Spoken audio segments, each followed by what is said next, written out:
Hello everyone, welcome back to the channel Aduti once again.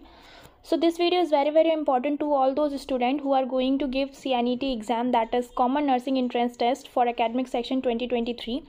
So काफ़ी सारे students के मुझे कमेंट आ रहे थे दैट इस बार का जो एग्ज़ाम पैटर्न होगा वो कैसा होगा, दैट इज़ ईजी, मॉडरेट और टफ होगा, और जो सिलेबस पैटर्न होगा वो 11th क्लास का होगा या 12th क्लास का होगा या दोनों का होगा.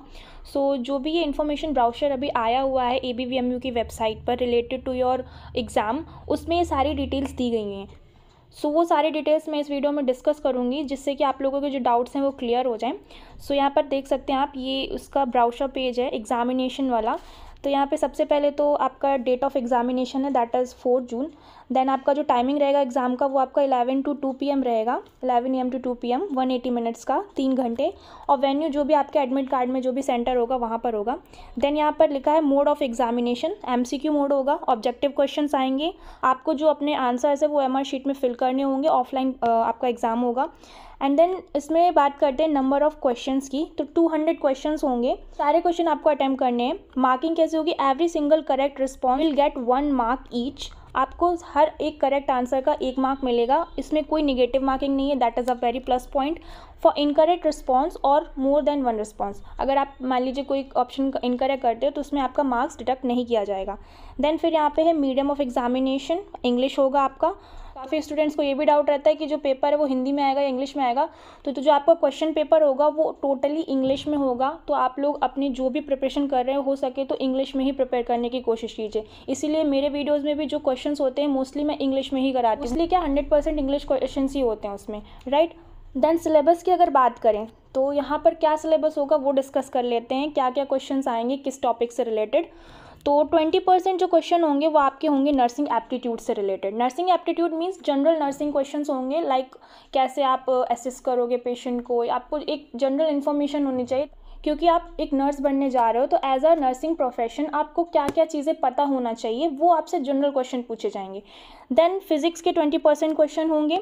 इसके बाद केमिस्ट्री के 20% क्वेश्चन होंगे, बायोलॉजी के 20% क्वेश्चन होंगे, English and general knowledge in दोनों को मिला के 20% क्वेश्चन होंगे. दैट मीन्स 10% इंग्लिश के क्वेश्चन होंगे एंड 10% जनरल नॉलेज के क्वेश्चन होंगे. सो 20% मीन्स अगर 200 का आउट ऑफ 20% निकालते हो आप तो इनका सभी का nursing aptitude, in physics, chemistry, biology, इनमें से 40 क्वेश्चंस आएंगे. रही बात इंग्लिश और जनरल नॉलेज की, तो इंग्लिश से 20 क्वेश्चंस होंगे और जनरल नॉलेज से भी 20 क्वेश्चंस होंगे. इस तरीके से ओवरऑल आपका मिक्स करके 200 क्वेश्चन का पेपर होगा, राइट. एंड यहाँ पे लिखा है आगे of intermediate standard class 12th, मतलब ये जो भी फिजिक्स, केमिस्ट्री, बायोलॉजी होगी ये आपका क्लास 12th के सिलेबस पे बेस्ड होगी. तो जो बच्चे भी अभी तक 11th और 12th क्लास दोनों का मिक्सचर लेके पढ़ रहे थे, तो अभी आप लोगों के पास ये जो भी 1-1.5 महीने का टाइम बचा हुआ है तो उसमें आप लोग क्लास 12th का सिलेबस कवर कीजिए, क्योंकि ये जो एग्ज़ाम होगा यहाँ पर क्लियरली मेंशन कर दिया हुआ है कि क्लास 12th के सिलेबस से ही आएगा. अभी तक मैं भी जो क्वेश्चन आप लोगों को प्रिपेयर कराती थी उसमें कुछ 11th के भी क्वेश्चन होते थे, लेकिन अब आने वाले टाइम पर जो भी मेरे वीडियोज़ अपलोड होंगे उनमें सिर्फ और सिर्फ क्लास 12th के ही क्वेश्चन होंगे, क्योंकि यहाँ पर एक चीज़ इन लोगों ने क्लियर कर दी है कि जो भी आपके क्वेश्चन आएंगे एग्जाम में वो सिर्फ और सिर्फ क्लास 12th के ही होंगे, राइट. तो जो भी बच्चे NCERT पढ़ रहे हैं, अदर बुक्स भी पढ़ रहे हैं, तो आप लोग क्लास 12th के जितने भी चैप्टर्स हैं उनको कवर कीजिए, क्योंकि वो इंपॉर्टेंट है आपके एग्जाम के पॉइंट ऑफ व्यू से, ना कि क्लास 11th के चैप्टर्स, ठीक है. एंड अगर बात करें मिनिमम क्वालिफाइंग मार्क्स की तो एटलीस्ट 50% मार्क्स आपका होना चाहिए जनरल कैटेगरी के लिए, यानी कि 200 में एटलीस्ट 100+ मार्क्स तो होना चाहिए अगर आप अच्छे कॉलेज में सिलेक्शन चाहते हो.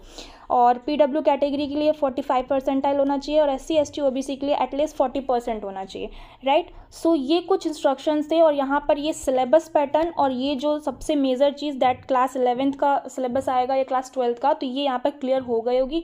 आई होप जिसको भी ये डाउट था क्लास 11th और 12th वाला अब ये क्लियर हो गया होगा. सो सबसे यही रिक्वेस्ट है कि क्लास 12th का सिलेबस कवर करिए आप लोग. अब जो क्वेश्चन अपलोड करूँगी रिलेटेड टू फिजिक्स, केमिस्ट्री और बायोलॉजी वो भी क्लास 12th के ही होंगे. So all the best everyone for your exam. Hope you all guys like this video, and if you like it then don't forget to like, subscribe and share. Also press the bell icon for more such update. Thanks for watching this video.